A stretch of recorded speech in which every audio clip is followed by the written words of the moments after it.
Ассалаумағалейкум жігіттер. Так, кеше келдік рейстен. Машина тұр шаң. Түріне қараш, шаң болатыр барлық жер. Өкінішке орай рейстің видеосы шықпайды. Оның себебін қазір түсіндіріп айтып беремін, не болғанын. Пока машинаны от алдырып қоя берейік, қызып тұрсын. Так.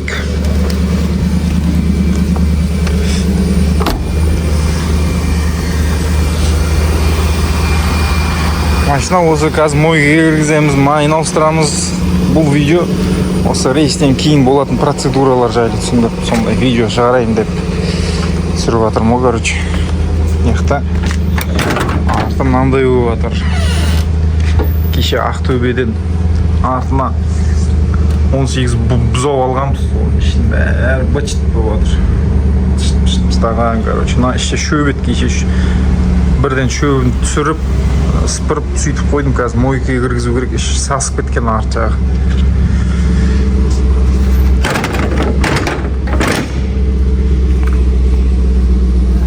Так, машина 8000 километр жүріп кетті.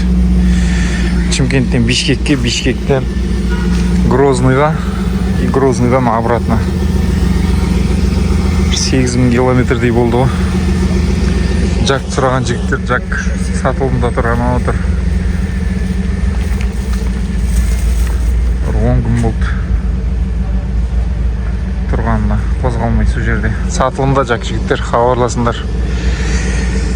Так, 8000 километрде не болды? 8000 километрде Ақтөбеге жеткен кезде екі подшипник кетті, болды. Басқа проблема болған жоқ. Баллон қызып, сөйтіп бастады. А так, проблема жоқ. Мынандай майда-шүйда проблемалар болды. Мына жерінде тас тиіп, туман қысып қалды жолда келатқанда. Яғни төбесінде прожектор. Бишкекте прожектор шештіріп тастады, короче. Сөйтсе Бишкекте заң бар екен, ондай прожектормен жүруге болмайды. Сол үшін шештіріп тастадық прожекторды. Шешіп тастадық, то есть. Прожекторды орнына қоямыз. В общем, бүгінгі видео солай. Рейстен келгеннен кейінгі болатын процесстер ғой. Осындай видео шешіп түсірейін дедім. Көбісі видео күтіп отыр. Грозныйдың видеосын. Видео шықпау бір себебі Россияда видео түсіруге болмайды екен ғой.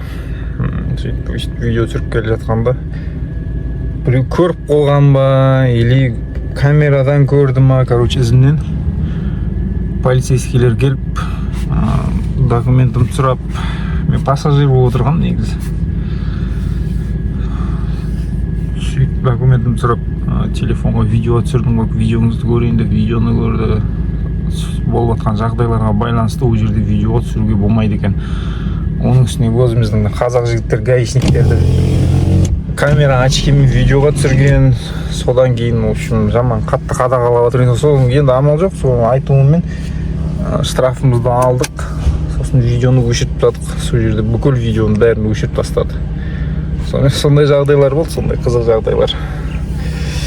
Осы видео осындай рейстен кейінгі болатын процесстер. Соны түсірейін дедім, құрып отқанша көріп отырыңдар деп.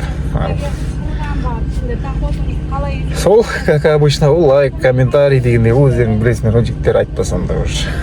Кеттік ал. Ал, бісміллә деп тұрып, терезелерді жабайық. Күн ыстық екен Шымкентте. Кондерді қосайық. Так. Ана телефон зарядкасы отырып қапты, машинаға тастап кетпем. Мұны қол толтырып қояйық. Ал, кеттік ал. Бүгінгі план қалай? Қазір барамыз. Грузовой мойкаға барып, бірінші очередь кузовын жөндірту керек. Кузовтың ішіне тышып тастаған, соларды кетіру керек. Так, сосын барып мойкаға апару керек. Машинаның өзін мойкаға тастап, одан кейін майын ауыстыру керек. Шынымды айтсам, машина мынандай қылып айдағым келіп тұрған жоқ ше. Шаң қарағың келмейді да машинаны. Жылдыртып алсаң, пожалуйста, жылтырап әдемі болады. Сөйтіп айдау керек та. Негізі өзім сөйтіп айдағанды ұнатамын ғой машинаны. Бірінші жерді сол мойкаға апарамын қазір. Сыртын мында борттың ішін жудыртамын. Қазір көрсетемін ғой видео. Машина груз жоқ, прицеп жоқ. Бассаң жібер деп тұр ғой, жібер деп. Енді жіберсе, енді груз жоқ қой, енді прицеп жоқ қой деп. Легковой сияқты, легковойлардан да өтіп кетіп жатсың, светофорда тұрған кезде. Жеңіл жүріп жатыр. Так, солай бүгінгі план жігіттер. Барып, тазалайып, жуып, шайып. Ішіде бачет болып жатыр, сартыда. Бачет енді түсінікті ғой, рейстен келгеннен кейін сондай болады. Та, жеги мойкеге келдік. Андай жуып жатыр сыртын. Қазір кузовты жуып керек бұл жерден. Бұлар қазір жабысады, братан, сыртында жуайық та деп. Мен сыртын басқа жерге жуамын, өзімнің мойкам бар, жақсы жуады. Мына жерде 8 мыңға сыртын ғана жуады. Мен 8 мыңға полный ішінде жуып береді. И бір сухой туман болатса, сухой туман істеп жүру керек ішіне. Кешегі рейсте терпердің есі шығып кетті-ау деп отырмын. Кетті процесс басталды.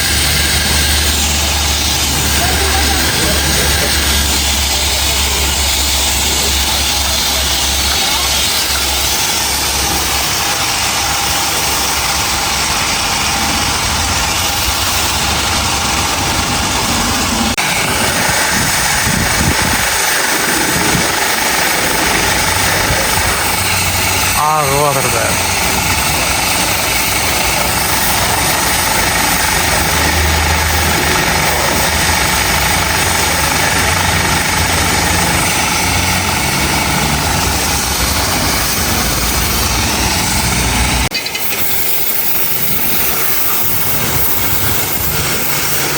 Ағаштарға дейін бүлдірген ғой. Ағаштың бәрі бачет болды. Мынаны да жуу керек.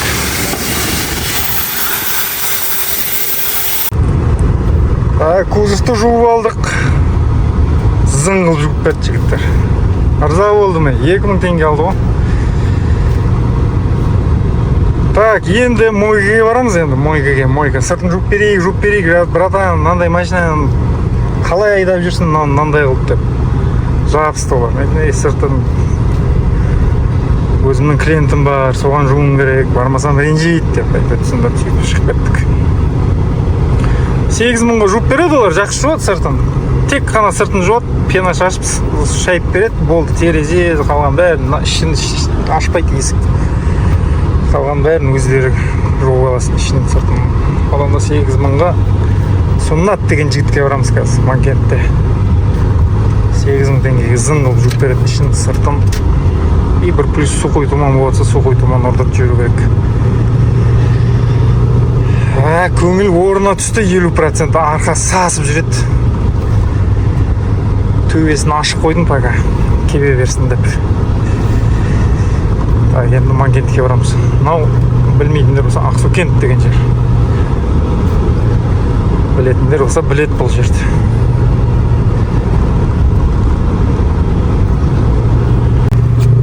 Манкенттеміз жігіттер, Манкент деген ауыл, движниковый, қайнаған ауыл. Қазір осы жерде мойка бар өзімнің. Постоянно барам сол мойкаға. Рейстен келем, сол мойкаға кіргізем. От душығынан жуып береді. 3 сағат па 4 сағат жуады. Қазір тастап кетем, кешке дайын болды дейді, барам алып кетем. Тап-таза, әдемі тұрады машина. Так, міне келдік, Жигули шығып атқан жердің оңға болам, мектан бұрламыз, не оңға бұрылған жерде. Так, міне мойка. Осы мойка.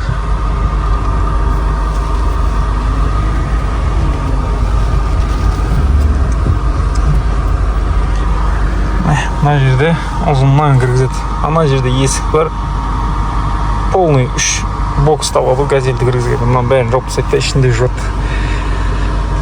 Ал машинаны тастайық. Суннатқа сөйтіп шай ішіп, кешке дейін жуып болар.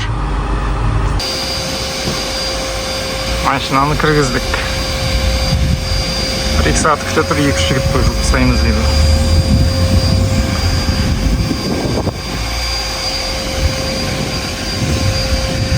Күте тұрамыз, осы жерде отырамыз, қарап, видеоға түсіріп. Болмаса бір жерге барып тамақ ішіп қайтамыз. Так, машинаны жуылырттық, сухой туман. Ой, іші деген әдем болып тұр. Теріс асып кетіп өтіші. Так, енді шығып атырмыз жайлап, тап-таза болдыш. Приятно. Енді барып майын ауыстыру керек. Сонымен рейсіміз толығымен бітті деп айтуға болады. Негізі менің рейсім осылай болады. Машинаны жуып, әбден неғаннан кейін барып рейс бітті еді. Менде солай. Так, ана артта кобальт тұр, мынау кобальт қойып кетіпті, соны күтіп отырып қазір. Шығып майын ауыстырамыз. Күшті болып қалды екен. Приятно машина айдауға. Так, сухой туман, мойка 9000 болды. Сухой туманға 1000 теңге алды. Вот, енді айдауға болады бұл машинаны. Енді айдауға болады. Тап-таза болды. Енді майын ауыстырамыз. Майда жақын жерлер ғой бәрі. Ауылдың ішінде өзіміздің. Мобилге барып майын ауыстырайық. Май сәл жүріп қойдық, бір 500 километрдей жүріп қойдық. Артығымен ештеңе ете қоймас деген үміттеміз енді. Негізі бір 1000 километр қалғанда ауыстырып жүреді. Бұда енді солай болып қалды, бір атала. Сәл артық болып кетті енді. Бір атала ауылға барып, тастайын ауыстырып жүрген жерге барып ауыстырайын деп шештім. Кеттік ал, майын ауыстырайық барып. Так, келдік жігіттер, мобил центр. Мобил центр, мобил, бля, газель тұр екен мықты. Тоже майын ауыстырып атыр, газель.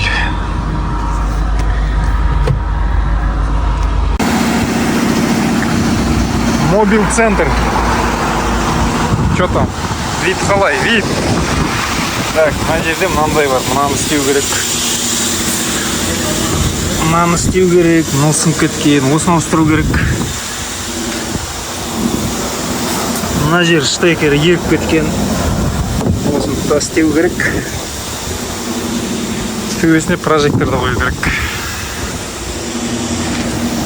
Қазір майын ауыстырамыз.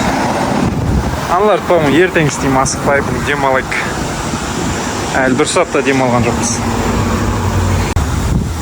Машинаны жудық, шайдық, төбесіне прожекторын ойсам.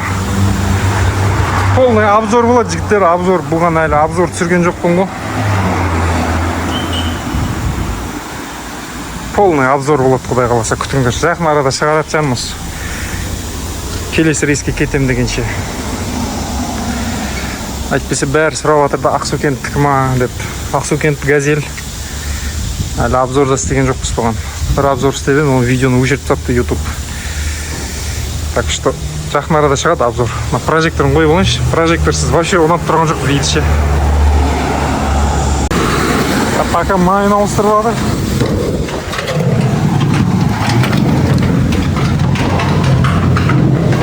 Борт. Так, төбесін ашып қою керек. Мойкаға кіргенде төбесін ашып жібер, симайды деп еді. Іші ылғалданып жатыр. Төбесін ашып кеп тұру керек. Төбесін ашайын қой. Так, төбесін. Мынаны.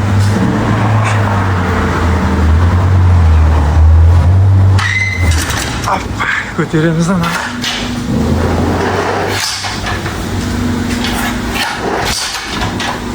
Тартамыз плайны.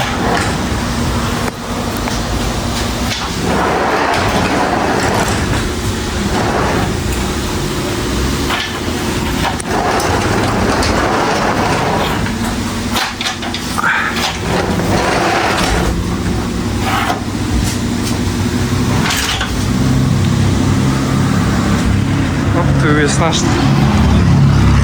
Іштер су отыр. Іштерін кеп тұру керек. 1-2 сағат тұрса кебет жарш. Так, майда ауыстырдық, машинаны жудық. Енді майда шүйдасы қалды технически, енді ертең жатып демалайық. туманканы ауыстыру керек, төбеге прожекторды қою керек. И содан кейін полный обзор істейміз жігіттер, видео шығады құдай қаласа. Осы видеодан кейін 2-3 күннен кейін шығады видео. Күтіңіздер, көбісі күтіп жүр, обзор қашан деп сұрап жатыр. Енді полноценный обзор түсіре беруге болады. Машина таза, алдын шаң болып тұрды, ана жер мынандай болып тұрды. Шынымды айтсам түсіргім келіп жүрген жоқ еді. Бір рет түсірбем, оны өшіріп тастады. Ал енді күтіңіздер обзорды. Рейске шықпай тұрып бір обзор болады. Осымен болды жігіттер, осы видео. Так, 2000-ға бортты жудырттық, 9000-ға машинаның өзін жудырттық, сухой туманы мен 8000 мойка, 1000 теңге сухой туман. Майды 39.000-ға ауыстырдым. Так, сонда 48-50 мың, 60 мың кетті да. Әр рейстен бір 50-60 мың осылай расходқа кетеді. Бүгінге осы видео жігіттер, видео ұнаса лайк басыңдар, комментарий тіркеліңдер. Енді дальше өздерің білесіңдер ғой. Айтпасам да белгілі ғой. Амандықта жолығайық келесі видеоларда.